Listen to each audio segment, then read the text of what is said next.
Hello అందరికీ. మా పాప ఇక్కడ హాయ్ చెప్తుంది. అందరూ హాయ్ చెప్పండి. ఇప్పుడైతే మేము వేరే ఊరు చర్చికి వెళ్తున్నాం అనమాట. సో ఈవినింగ్ వరకు ఫుడ్ ఉండదు అక్కడ. పాపకి ఫుడ్ రెడీ చేయాలి కదా. సింపుల్గా జీరా రైస్ ఎలా చేస్తానో చూపిస్తాను రండి. అయితే పాపకి స్టమక్ కూడా కొంచెం అప్సెట్గా ఉంది. సో అందుకోసమే జీరా రైస్ చేస్తున్నాను. ఫస్ట్గా వెల్లుల్లి చిన్నగా తరుక్కొని వేపుకోవాలి. ఎందుకంటే వెల్లుల్లి పెద్దగా అయితే తీసి పక్కన పెట్టేస్తున్నాం కాబట్టి చిన్నగా తరిగేసుకుంటే అందులో మిక్స్ అయిపోతుంది. అందులోని ఒక్క పచ్చిమిరపకాయ అండ్ కొంచెం కరివేపాకు కూడా చిన్నగా కట్ చేసుకొని వేసుకోవాలి. నేను పాప కోసం కాబట్టి నేను ఇందులో కొంచెం వాము కూడా యాడ్ చేశాను డైజెషన్ కోసమని.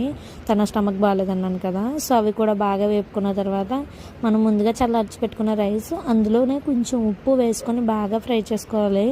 ఎందుకంటే ఇది ట్రావెలింగ్లో బాగుంటుంది. మళ్ళీ కర్రీ వేరేగా ఇది వేరేగా పట్టుకెళ్ళడానికి అవ్వదని చెప్పేలా ప్లాన్ చేశాను నేను. మా పాప కూడా చాలా బాగా తిన్నది ఇష్టంగాను.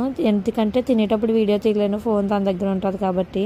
మీరు ఎవరైనా ట్రై చేయాలని ట్రై చేయొచ్చు. పెద్దవాళ్ళకి కూడా వేరే విధంగా ఉంటుంది, అది మరొకసారి చూపిస్తాను.